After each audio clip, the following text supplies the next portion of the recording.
Greetings. This is Celebration.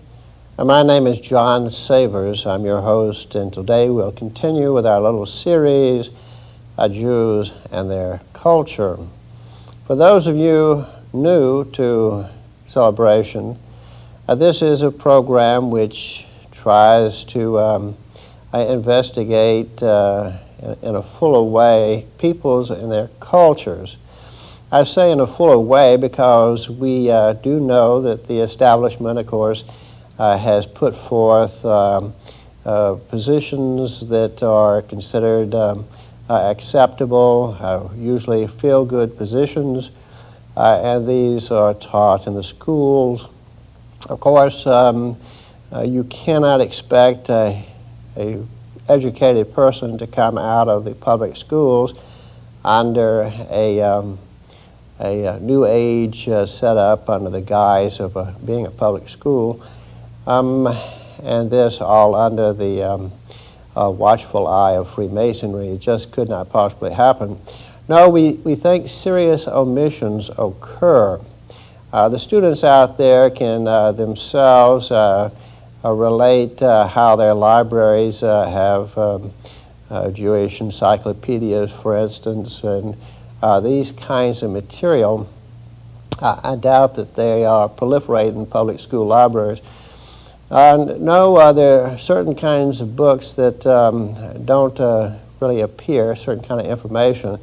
Well, we try to fill in the gap a little bit here and provide information which is not necessarily consistent with the feel-good portrayals of the establishment.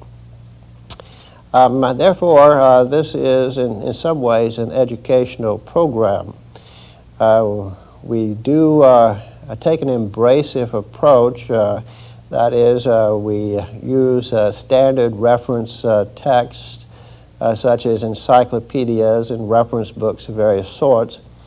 And we also look at out-of-print material. It should be noted that the establishment has in a significant way helped the shall we say, going out of print of books which might not otherwise have gone through this process, including the destruction of plates. We do want to, therefore, avail ourselves of those that we can find. Many people seeing these citations might like to get a copy of the books. They're not really easily obtained at all. We also check newspapers and bulletins and so forth, which might have information useful in this regard.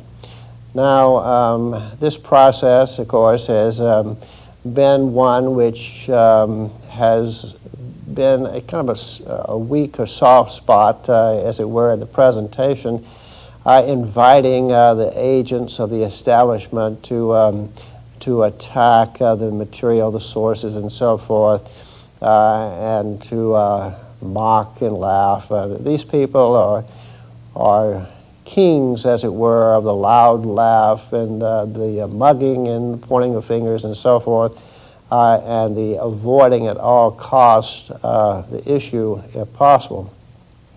For the last couple of episodes, I have given a citation from an ancestor of mine to show the kind of descendant solidarity that exists.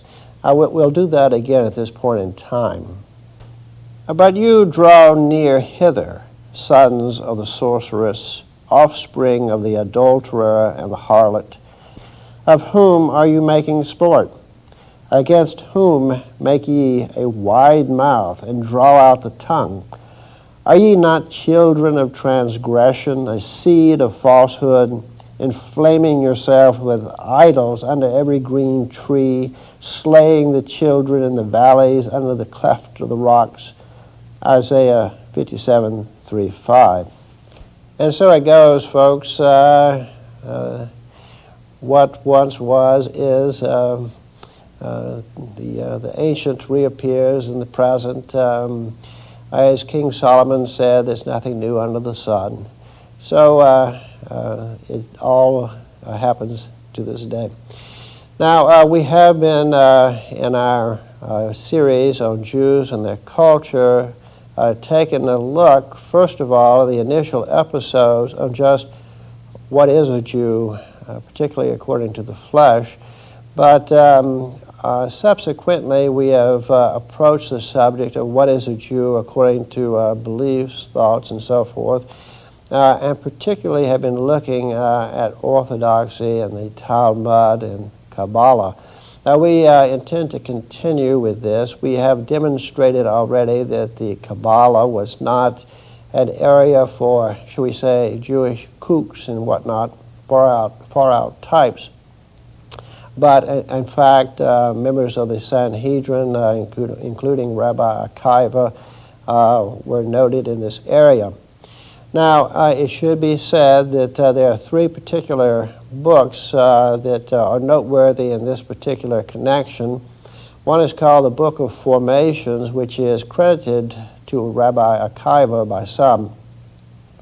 Also, there is the Book of Splendor, which is credited by some to a disciple of Rabbi Akiva, and by others to an Iberian Sephardic Jew. There is still another, the Book of Brilliance. Now, this particular book is one which is filled with the layers and interconnections and so forth. Now, the concept of the connectedness of things, which is so current, really finds its being, its matrix in the Qabalah. There are many expressions which relate to the Qabalah, such as "I'm in seventh heaven" and these sort of deals. So it is with us. Many people don't recognize where slogans and whatnot have their origin. But we will pursue this now a little further. I have a citation of some length we'll give you. The Qabalah is an ancient Jewish system of spiritual knowledge that forms the basis of the Western tradition. All traditions, cultures, and beliefs, like rivers, start from a spring or fountain, taking on characteristics that change through time and the layout of the land through which they flow. Whichever way the name is spelt, Qabalah means to receive and to reveal.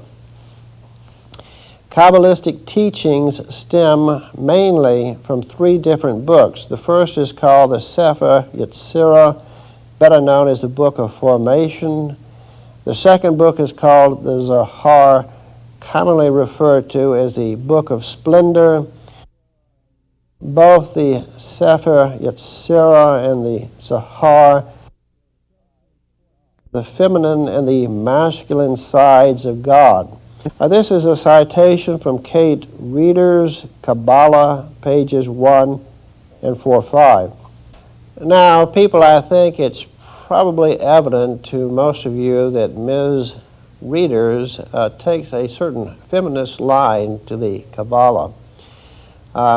In standard Jewish works, the crown, the dot at the top of the tree, so to speak, the divine Adam, is emphatically masculine, but holds the potential of the other side, the feminine as well as the masculine, but is referred to as he. It's always referred to as he. The right side is always he. The light is always he. The dark side is female, and so forth. So this should be borne in mind. Talk about the feminine and masculine God. You're really talking about a state of emanation in which the potential of both male and female exists. But even in that state, a unified state where all things are reconciled, all opposites, you have the designation he. And she does not apply, it does not come into being until the emanation from this creates both the male and female. Now, this is, as I mentioned, sort of recapitulated or easily understood by thinking about the Garden of Eden, and you have first Adam, and from Adam comes Eve. And so in the evolution back, Eve must be replaced in Adam, so to speak, and thus obliterating all of that side, the left side, the dark side, the feminine side, and so forth, with all its characteristics which are to be obliterated within Adam and become nothing but a potential hidden, not apparent from looking at Adam.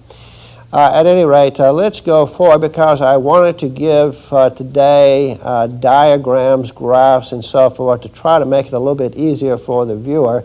So let's do that at this point in time. Now this diagram, 1.1, entitled "How Can We Work With It," gives the dimensions. You see at the very end, the bottom, a shadow, and then you have the person and so forth. It's described from the sun.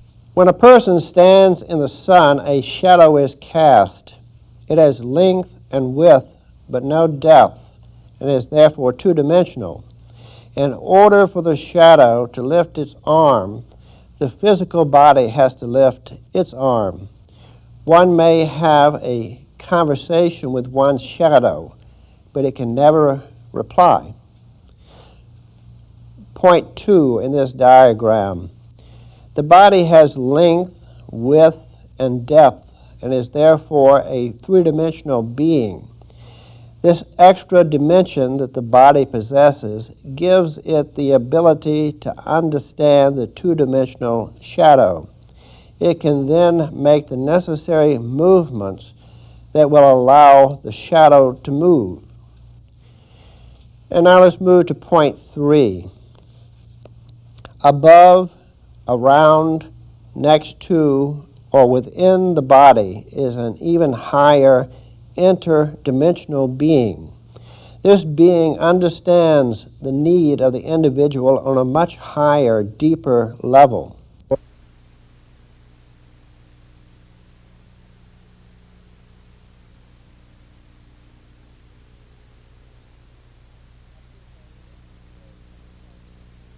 Now, people, let's hope that that being is not a demon, shall we, or someone channeling under the guise of being, say, a 35,000-year-old warrior, a warrior god, as it were, who's going to help us to become God. No, let us not deal with such demons. We can. But let's go to point 4. In order to undergo spiritual growth, an individual may need to lift his, her arms. This higher being may then in turn lift its arms and bring about certain situations that are nothing more than simply lifting the arms.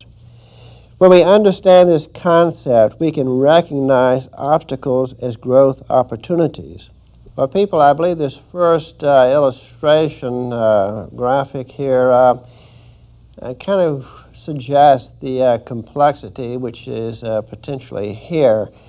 In fact, a great deal of Jewish intelligence has been expended in this particular area, studying these complexities and drawing various interpretations. You may want to join them. I have compared it to Mr. Hermann Hesse's glass beads game. But at any rate, let's go further and see if we can get a better understanding of this tree of life formation, this basic design pattern which informs all Qabalah meditation. So let's go forward and see this illustration. The tree of life consists of 10 numbered spheres, one unnumbered sphere. sphere and 22 paths that connect the numbered spheres.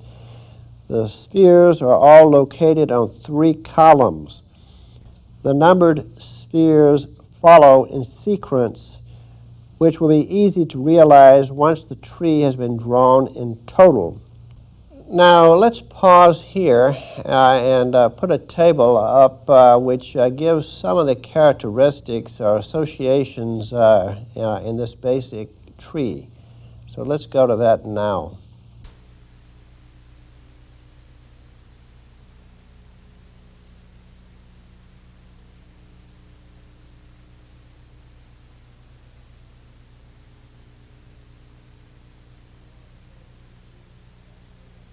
Two one shows a brief summary of the tree of life that you have completed. Number 1, Kether, also sinner, pure spirit. 2, Chokmah, right spiritual will. 3, Bina, left spiritual love. D, Dot, sinner, knowledge. Hesed, right, individual love. 5, Jewry, left, individual will. 6, Tif-erith, sinner, ego. 7, Netzach, right, feeling. 8, Had, left, thought.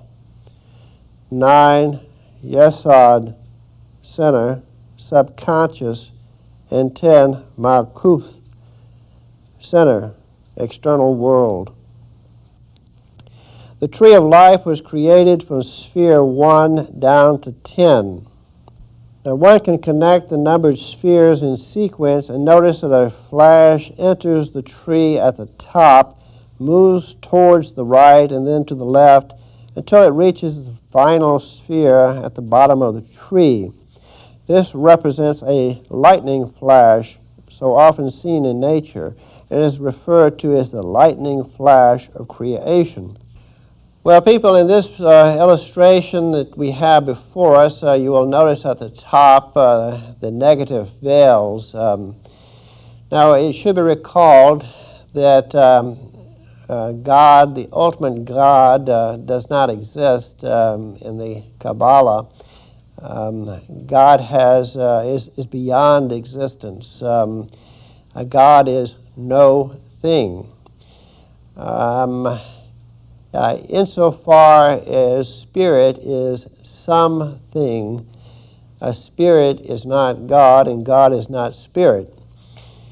Nevertheless, through the mysteries of God, no thing willed an emanation which is something.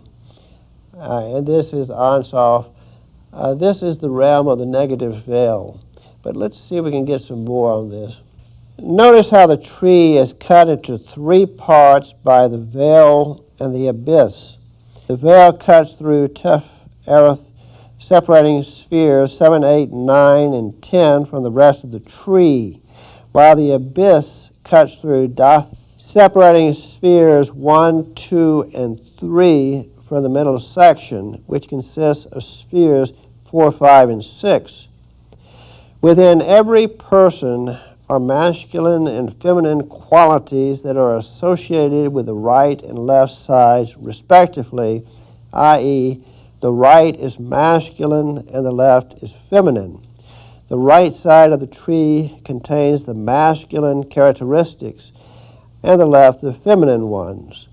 The tree of life also has a positive and negative side.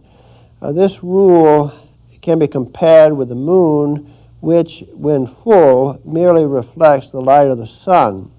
The moon is never fully visible to the eye, always hiding its dark side.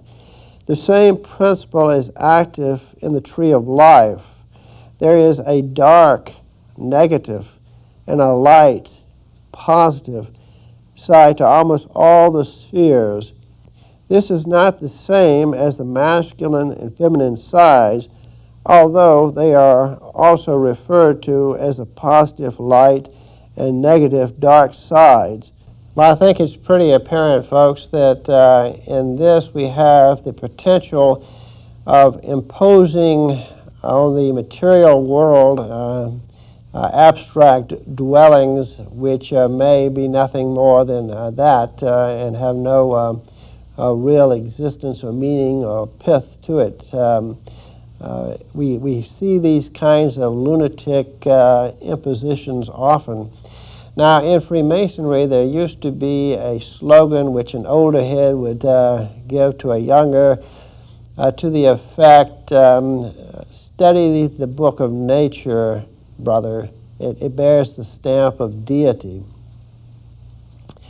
Well, a Kabbalist may say something of the reverse, saying, study the Qabalah, brother, and this being deity, impose it upon the material world, which by necessity reflects the deity.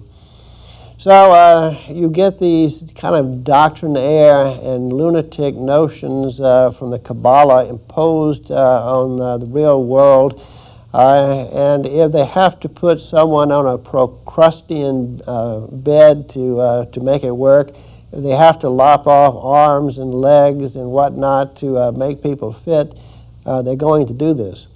But let's go forward and see another illustration. To elaborate a little bit more on this diagram 2.1, the basic map of the tree of life, we did discuss the veil and the abyss, how they divide the numbers, but many of you noted above that void called the negative veils, of which I've made reference. Here, let me give you a little bit more data on that. Above the first sphere, Kether, there are 3 veils. These are known as the veils of negative existence, and they are named as follows: Ayin, nothing, universal spirit. Ayin Sof, nothing becomes, universal will. Ayin Sof Ar, nothing is, universal love. Now, this is the first step, as it were, in becoming. We have the God without existence, and the God without existence actually is above the negative veils in an indescribable existence. These others in the negative veil are often described as a sea of being, a great ocean without borders, and that sort of thing. But let's go forward. I'd like to have you see another diagram. Diagram 2.2, the 4 Kabbalistic worlds. As you can see, the numbered spheres are divided into 4 worlds. These connect to the holy name, Tetragrammaton. They are as follows. An Absolute is the first world. It consists of Kether and Chokmah. This world is represented by the Yud, fire, and creative energy. 2. Braya is the second world and consists of Vena. This world is represented by the first He, water, and receptive energy. 3. Yetzirah is the third world and consists of Hesed, Jebura, Tef-Ereth, Netzach, Had, and Yisod. This world is represented by Vav, air, formative energy. 4. Asaya is the fourth world and consists of Malchuth. This world is represented by the second He, earth, and material energy. Now, the following connections may be made in regard to this diagram. Absolute is the creative energy that brought the creation of all that is. It is composed of Kether, the loving, light-filled being, the crown, and Chokmah, the male counterpart, universal will and power. Braya, universal love and understanding, is receptive energy that came about as a result of the first energy. Both of these are above the abyss and therefore appear very clouded. Soul and personality is the formative energy that is the result of the first two energies in a reverse state. Almost like the winemaker, the grapes, and the wine. The wine does not resemble the winemaker nor the grapes, but instead is the result of the efforts of the winemaker and the qualities of the grapes.